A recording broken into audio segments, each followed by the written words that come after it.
അച്ഛ ഇപ്പൊ വരൂട്ടോ. ആഹാ, പൂത്തുമ്പി മോളും അമ്മ എന്താ ഇവിടെ നിൽക്കുന്നേ? റാം വരുന്ന സമയമൊക്കെ ഇവക്ക് നന്നായിട്ട് അറിയാട്ടോ. കുറച്ചങ്ങോട്ട് വൈകിയപ്പോ തുടങ്ങിയ ബഹള അച്ഛ അച്ഛന്ന് പറഞ്ഞ് ഞാനത് ഇറങ്ങി ഇവിടെ വന്ന് നിന്നേ. സുന്ദരിക്കുട്ടിയെന്ന് അകത്തേക്ക് വാ, അച്ഛനെ ഒരു ഗിഫ്റ്റ് വാങ്ങിയിട്ടുണ്ട്. ഗിഫ്റ്റോ? കോൾ അടിച്ചല്ലോ തുമ്പി മോളെ. പൂത്തുമ്പി മോൾക്കുള്ള സർപ്രൈസ്. കൊലിസ് തോന്നാൽ അടിപൊളിയാണല്ലോ. ഞാനിത് പറയാനിരിക്കുവായിരുന്നു. കുറച്ച് ദിവസമായി വാങ്ങണമെന്ന് വിചാരിക്കുന്നു. റാം ഇത് എവിടെന്നാ വാങ്ങിയേ? ഇത് ഭീമ ജ്വല്ലറിന്ന് വാങ്ങിയതാ. 2 പവനുണ്ട്. ആ അമ്മ, ഇതേ പൂത്തുമ്പി മോക്ക് പാസരം വാങ്ങി. ഓ, ഞാൻ കേട്ടു. എത്രയായി? 300 400? അയ്യോ അമ്മ, ഇത് റോൾഡ് ഗോൾഡ് ഒന്നും അല്ല, ഇത് ഒറിജിനൽ സ്വർണ്ണ. 1.5 ലക്ഷം രൂപയായി. എന്റെ ദൈവം, എന്റെ മോൻ ഇത്ര മണ്ടനായി പോയല്ലോ. റെയിൽവേ സ്റ്റേഷനിൽ ആരോ വലിച്ചെറിഞ്ഞ കുഞ്ഞിന് 1.5 ലക്ഷം രൂപ. എടാ, ഈ പാദശ്രീ കൊച്ചിന്റെ കാലിടാൻ എന്ത് യോഗ്യതടാ അതിനുള്ളത്? 1.5 ലക്ഷം രൂപ. അയ്യോ അമ്മ, എന്തൊക്കെയാ പറയുന്നത്? ഇനി ഇങ്ങനെയൊന്നും പറയരുതെന്ന് ഞാൻ പറഞ്ഞിട്ടില്ല. ഇവൾ ഇനി ഞങ്ങളുടെ മകളാണ്. 1000 പ്രാവശ്യം അങ്ങനെ പറഞ്ഞാൽ ഒരിക്കലും ഇവിടെ നിന്റെ മകളാകൂലടാ. എന്റെ ദൈവമേ, എന്റെ മോള് ഞാനും ഒക്കെ അനുഭവിക്കേണ്ട പണമല്ലേ ഈ തെരുവിലെ കൊച്ചിന് വേണ്ടി. നിങ്ങളുടെ പണമൊന്നും എടുത്ത് ഞാൻ ഒന്നും ചെയ്തിട്ടില്ല. ഞാൻ ജോലി ചെയ്ത് സമ്പാദിച്ച കാശിന്ന് ഇത് വാങ്ങിയത്. അതുകൊണ്ട് അമ്മ ഇനി അങ്ങനെ പറയണ്ട. അമ്മ ഏത് നേരം തെരുവിലെ കൊച്ചെന്ന് പറയണ്ട. ഇനി കൂടുതൽ അമ്മയ്ക്ക് ബുദ്ധിമുട്ടാണെങ്കിൽ ഞങ്ങൾ എങ്ങോട്ടെങ്കിലും മാറി തന്നേക്കാം. അല്ലെങ്കിൽ എന്റെ മോനെയും കൊണ്ട് പോകാനാണല്ലോ നിനക്ക് ധൃതി. കണ്ടോ, ആ കൊച്ചു വന്നപ്പോ അമ്മേനെയും പെങ്ങളിനെ അനാഥരാക്കിയിട്ട് പോകണമല്ലേ? എന്റെ പൊന്നമ്മേ, ഇത് പറയുമ്പോഴാണ് ഞങ്ങൾ ഇവിടെ നിൽക്കണേ. അമ്മ ഈ കൊച്ചിനെ സ്നേഹിക്കണ്ട. തെരുവ് കൊച്ചു, അനാഥ കൊച്ചൊന്നും പറയാതിരുന്നാ മതി. ഇല്ലടാ, ഞാൻ ഒന്നും പറയുന്നില്ല. കണ്ണും കാതും കെട്ടി ജീവിച്ചോളാം. ഓ എന്റെ ദൈവമേ, ഈ അമ്മ എന്താ ഇങ്ങനെ? നമുക്കാണെങ്കിൽ കൊച്ചിനെ കൊണ്ട് മാറാനും പറ്റാത്ത അവസ്ഥയാ.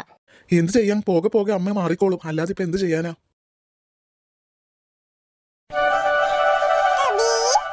തുമ്പിമോളെ, ഇവിടെ നിൽക്കുവാണോ? അമ്മ എവിടേക്ക് നോക്കിന്നറിയോ? അയ്യോ അമ്മ, പിന്നില്ലേ നോക്കി ഇവിടെ ബട്ടർഫ്ലൈ ഇരിക്കുന്നുണ്ട്. അത് പറന്നു പോകും. ശരിയാണല്ലോ, ബട്ടർഫ്ലൈ ഉണ്ടല്ലോ. നമുക്കേ ആ ബട്ടർഫ്ലൈ കണ്ടോണ്ട് ഇച്ചിരി ചോറ് തിന്നാലോ? അയ്യോ വേണ്ടമ്മേ. അയ്യോ, അതെന്താ തുമ്പിമോളെ അങ്ങനെ പറയണേ? ആ ബട്ടർഫ്ലൈയെ പൂവിലെ തേൻ കുടിക്കുവാ. പക്ഷെ എന്റെ തുമ്പിമോളൊന്നും കഴിച്ചില്ലല്ലോ. എന്റെ തുമ്പിമോളെ, നമ്മളൊക്കെ ചോറും കറിയാ കഴിക്കണ്ടേ. ബട്ടർഫ്ലൈയുടെ ആ തേൻ അതെടുത്ത് നമ്മൾ കുടിച്ചാ പിന്നെ അതെന്ത് ചെയ്യും? പാവാ. മിടുക്കി, എന്നാ അകത്തേക്ക് വാ. തുമ്പിമോളെ, തുമ്പിമോക്ക് വേണ്ടി അച്ഛൻ എന്താ വാങ്ങിയെന്നറിയോ? സ്ട്രോബെറി. ഇതേ നോക്കിയേ. അതൊക്കെ വാങ്ങി മോള് മുഴുവൻ കഴിക്കണേ. അയ്യോ വേണ്ടാട്ടോ, ഞാനേ തുമ്പിമോക്ക് വാങ്ങിച്ചതാ. ഇതെന്താടി തുമ്പി, സ്ട്രോബെറിയോ? നിനക്കിത് എവിടെ നിന്ന് കിട്ടി? ഓ, നിന്നോട് ഞാൻ പലതവണ പറഞ്ഞിട്ടുണ്ട് എന്നെ മേമേന്നൊന്നും വിളിക്കരുതെന്ന്. ഒരു മേമ. ഈ സ്ട്രോബെറി എവിടെ നിന്ന് കിട്ടിയെന്ന് പറ. അയ്യോ അച്ഛ? ആരുടെ അച്ഛ? എന്റെ ചേട്ടനത്. വഴി കിടന്ന് വന്നവളൊക്കെ അച്ഛാന്ന് വിളിക്കുന്നു. ഓ, എത്ര തവണ പറയണം നിന്നെ അവര് പറ്റിക്കുന്നതാന്ന് പറഞ്ഞാലും മനസ്സിലാകൂല. ശരി, ആ സ്ട്രോബെറി ഇങ്ങതാ. ഇങ്ങോട്ട് താടി, അച്ഛ തന്നതാ പോലും.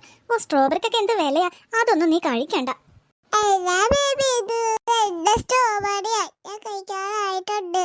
അയ്യടാ, നിന്റെ സ്ട്രോബെറി മിണ്ടി പോരുത്. ഞാൻ സ്ട്രോബെറി വാങ്ങിച്ചെടുത്ത കാര്യം നീ അച്ഛനോടും അമ്മനോട് പറഞ്ഞാലുണ്ടല്ലോ, പിന്നെ അറിയാലോ നിനക്ക്. അവര് 2 പേരും നാളെ ജോലിക്ക് പോകും. നീ ഇവിടെ ഒറ്റക്കായിരിക്കും. നിന്നെ ശരിയാക്കും ഞാൻ. പറയാതിരുന്നാ നിനക്ക് കൊള്ളാം. എന്താ ഇങ്ങനെ?